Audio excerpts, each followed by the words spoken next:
Voilà, et donc c'est pas facile. Quelque part, c'est pas si facile que ça d'être un être humain, parce que euh, on est au sommet d'une certaine chaîne, mais tout en ayant oublié l'animal pourtant par lequel on est passé. Hein, c'est des états de l'évolution par lesquels on est passé. Il est en haut de la pyramide de la Terre, mais il a oublié l'animal. Il le voit à l'extérieur de lui alors qu'il fait partie de lui. Il a oublié la plante, le minéral. Il est comme un orphelin, vous voyez. Et pareil, il est comme orphelin de la terre et du ciel parce que il s'est éloigné de la terre. Vous voyez, c'est étonnant l'homme. Hein. Vous avez la mer et c'est comme l'homme, c'est le plus éloigné. Les pierres, vous voyez, ce serait comme le plus proche de la mer. Donc l'homme, il est à la fois le plus éloigné de la mer et le plus éloigné du père parce que il est le plus haut des règnes de la mer et puis il est le dernier des règnes du père, des mondes supérieurs. Donc c'est pas si simple que ça.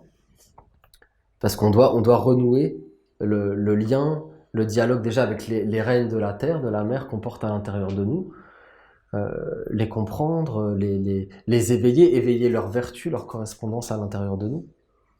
Et puis après, on doit aller vers des mondes qui sont inconnus, qu'on connaît pas, et qui sont difficiles à concevoir. Donc c'est pas, il faut toute une éducation, il faut un chemin, il faut une guidance, il faut le corps de la tradition sur la terre, sinon c'est pas possible. C'est voilà.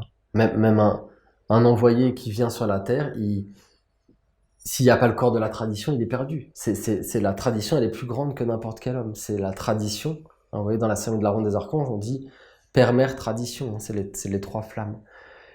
Parce que la tradition, c'est le corps qui est pas orphelin, justement, qui s'est pas coupé du ciel et de la terre, du père et de la mère, mais qui est resté en harmonie, qui a préservé cette union des mondes, cette alliance du bas et du haut, du ciel et de la terre, du père et de la mère. Donc, voilà, c'est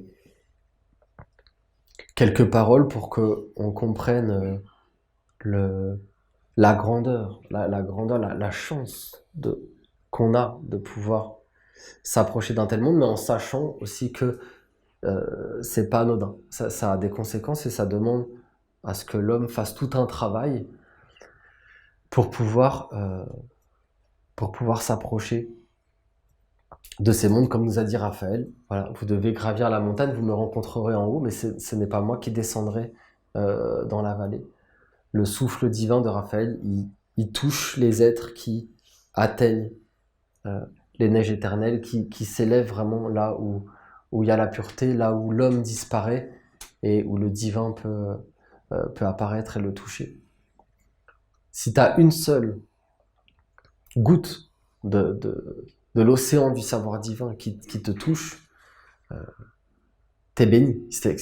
Si tu as une prise de conscience, vous voyez, on va aller dans le temple de l'archange, mais il peut... alors c'est pas lui directement, c'est lui et tous ses envoyés, toute sa hiérarchie, les êtres qui le servent, jusque dans le monde de la mer, les esprits de l'air.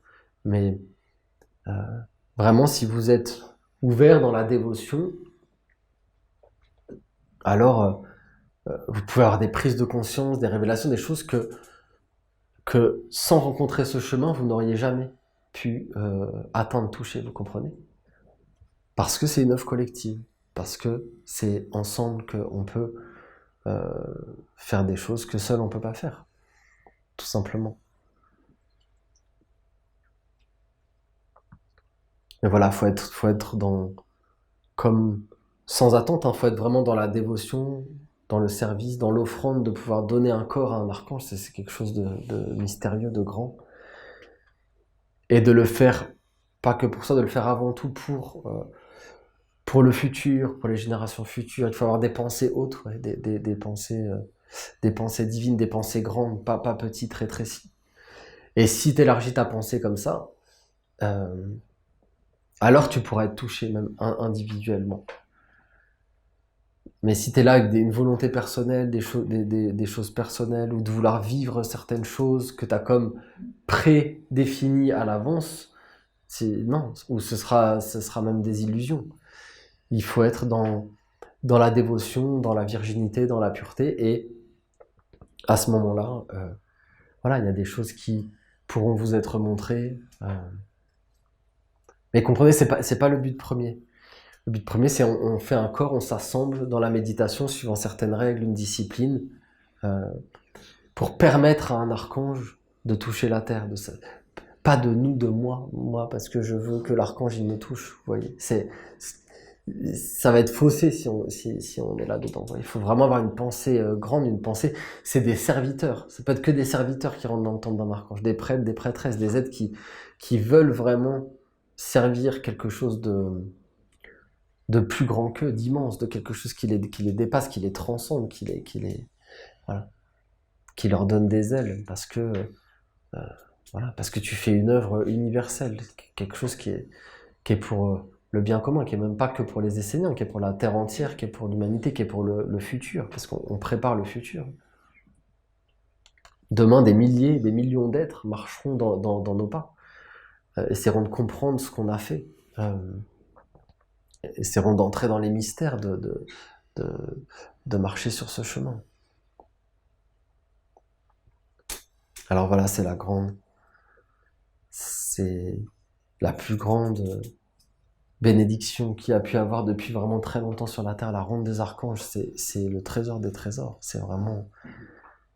Tout est là, tout est là. Vraiment, c'est le plus grand, c'est vraiment le précieux, c'est ce dont il faut prendre soin par-dessus tout.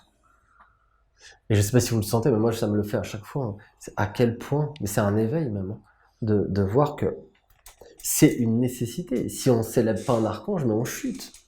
On chute, on tombe, c'est une nécessité de s'assembler, on doit se renouveler, vous comprenez, c'est une hygiène de vie. Il y a un psaume là de Raphaël où à la fin il dit « Je vous enseigne le chemin de l'hygiène de vie d'un esprit saint dans un corps saint ». C'est une hygiène de vie, là, on est archanges, on se renouvelle, c'est un renouvellement. Si on passe à côté de ça, on perd le précieux. C'est vraiment le précieux.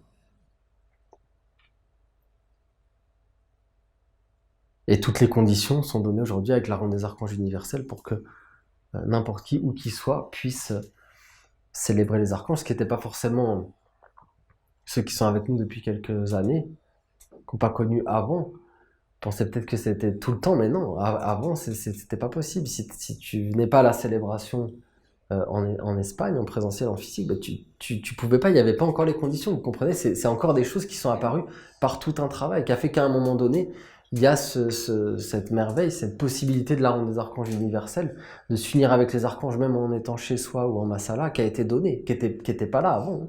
C'est comme un aboutissement d'un travail qui à un moment donné a pu s'élargir. A pu s'élargir.